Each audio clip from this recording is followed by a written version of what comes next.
ষড়যন্ত্রের মাধ্যমে শান্তি আসে না, কুচিন্তা কুকল্পনার মাধ্যমে আল্লাহর রহমতের দরজা খুলে না।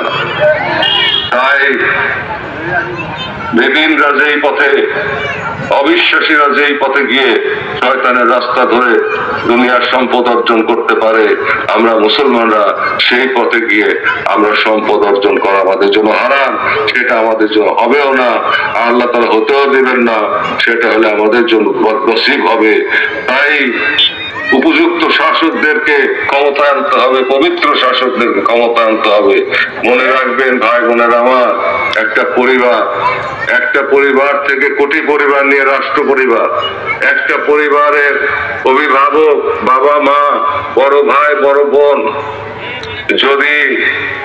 যদি ন্যায় নীতিবান হয়, ধার্মিক হয়, খোদা ভীরু হয়, শিক্ষিত হয়, তাহলে সে তার পরিবারকে টেনে উপরে তোলে। আর একটা পরিবারের অভিভাবক যদি উচ্ছৃঙ্খল হয়, সে যদি মাতাল হয়, সে যদি জুয়াচোর হয়, সে যদি মারামারি হানাহানি শিক্ষা দেয়, সেই পরিবারটা আস্তে আস্তে ধ্বংস হয়ে যায়। যদি তাদের মধ্যে না থাকে